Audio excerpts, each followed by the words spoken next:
Hey, good evening, everybody. It's about 5:30 on this Saturday night, and I'm at the Prompong BTS. That's looking up Sukhumvit Soi 24, and it's roasting hot. I'm wearing jeans. I have to meet some friends about 7:30, so I threw on a pair of jeans, and I'm regretting it right now. I'm gonna just go up one stop to Assault Terminal 21.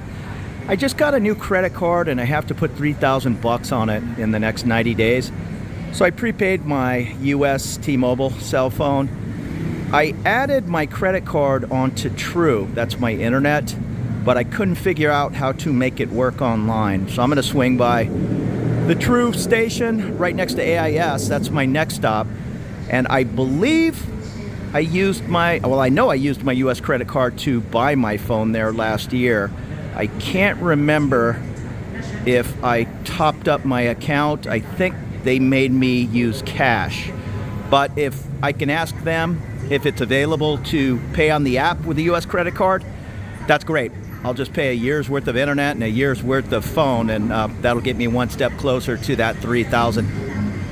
I'm guessing the answer is going to be no, just Thai credit card only, but we'll find out.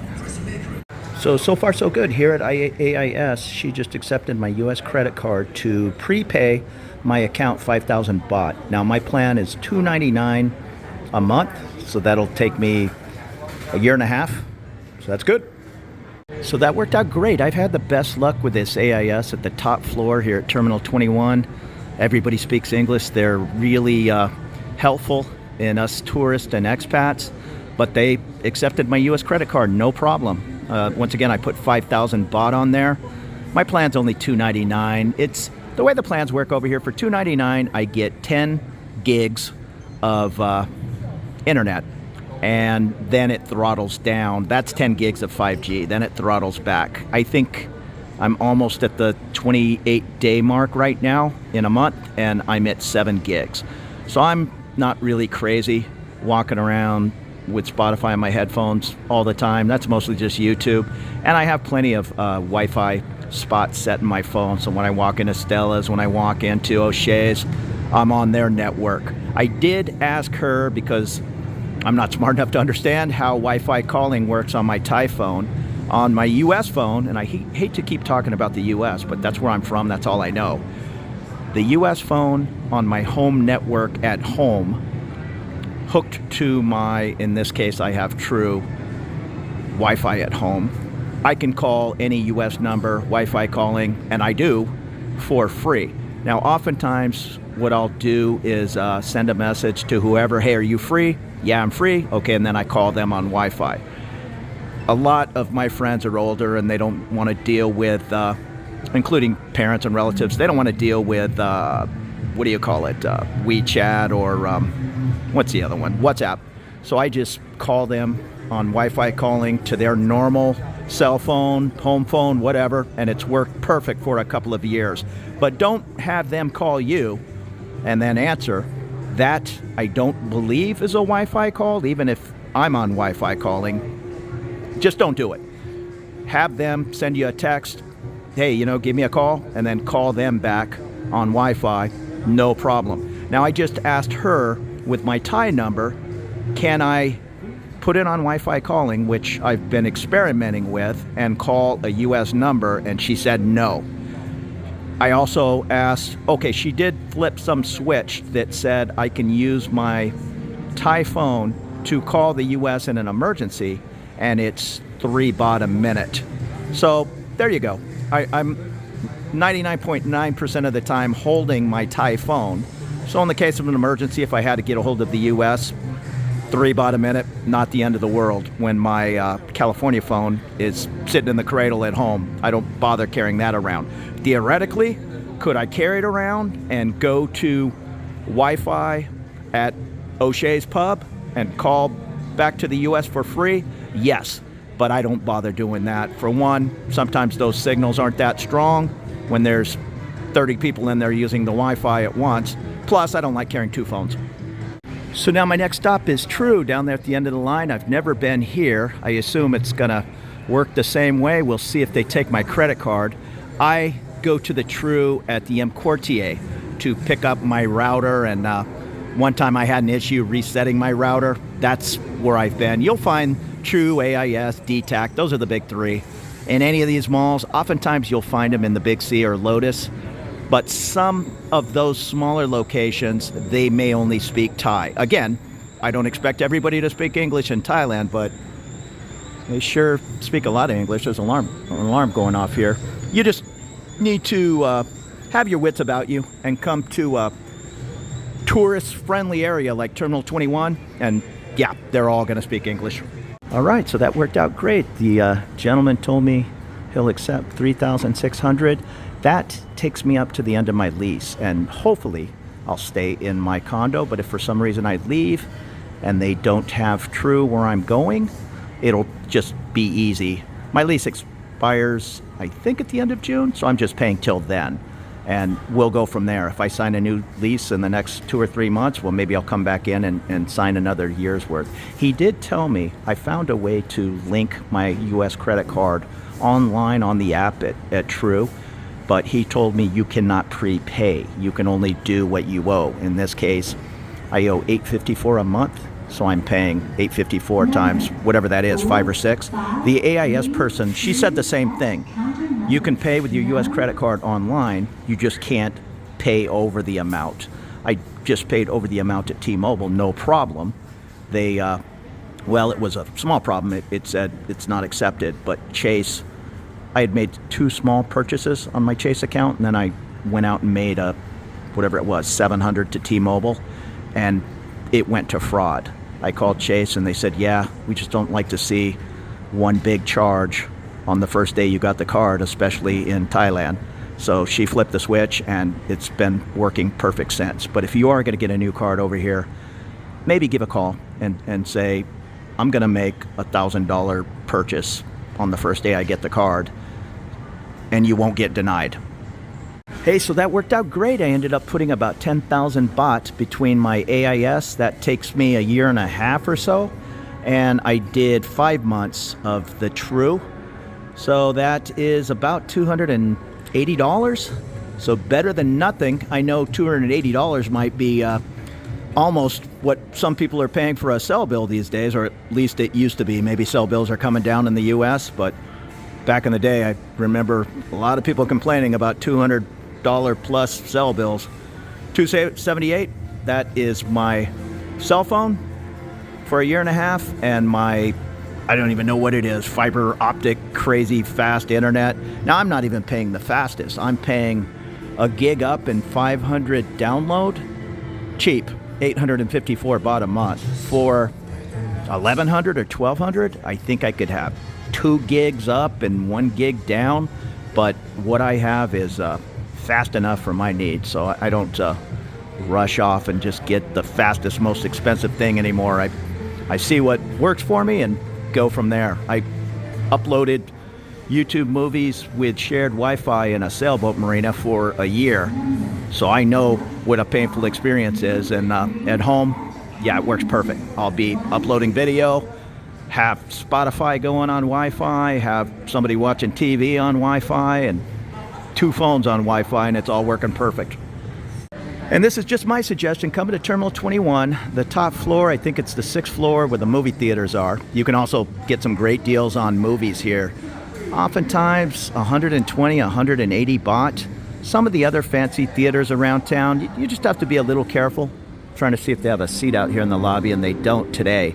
They'll show you examples of the big plush seats. Just a regular movie seat might be between 180, 160, something like that. Sometimes 120 on special Tuesdays or whatever the movie days are. But some of the big, huge, lazy boy, reclining, fancy seats, the couch seats are even worse, made for 2. They're almost like a bed. Those can get crazy, like, well, kind of crazy to me. 1,200 baht a ticket, something like that. So don't accidentally go for that. It's self-service, but there's always somebody standing by. They'll walk you through it. And not so much here at Terminal 21 or Paragon. 99% of these movies are going to be in English with Thai subtitles. If you get out in, not that far, just out in Rama 9, say, you might have a movie that's dubbed entirely in Thai. And you could accidentally, if you don't speak Thai, head in to watch Top Gun 100% in Thai. And I think I mentioned it twice. True, DTAC, and AIS are the three biggies over here. You'll find all these smaller kiosks which may be affiliated with AIS. I would just go to the AIS store. Just keep it simple. And like I say, I come here to Terminal 21, MBK, Paragon, maybe M Quartier. They'll all do you right. I just have experience with Terminal 21. That's worked well for me, so I'll leave that up to you. Oh, and I did forget to bring my passport again, but I'm smart enough to now keep a color copy of my passport in my wallet. And on the back of that, I should make another color copy of the stamp into the Kingdom of Thailand. There have been reports of guys in Pattaya and other touristy areas. I think in Cowboy they were doing a sweep saying, hey, let's see your proof of stamp into the kingdom. They're not really expecting you to be walking around with your passport, but you are supposed to have proof of identification, and for 9 out of 10 of us, that's going to be a passport. They're not going to want to see your California or Australian driver's license. So keep a color copy of your passport, fold it up in your wallet for times like this where you forget. They're going to ask you for your passport every single time you make any kind of change at AIS, at True, I assume DTAC. Keep that color copy in there, and on the back of it, I just keep my emergency information. Hey, this is my blood type. Take me to Bumrungrad Hospital. I have Blue Cross insurance. That's what I do. A lot of people keep that information on their phone, a picture of their passport, but that's not going to do an ambulance driver much good when they pull up to a scene of a motorbike crash and you're sitting there with a either destroyed phone or a phone with a password they can't get behind. And I've mentioned it in other videos, but close your, unless you have a need to have them open if there's a relative you're sharing with or whatnot, but your Netflix, your Amazon, well, you need the Amazon. If you absolutely, I think you can get Amazon over here. I don't know. Right now I have Netflix and HBO.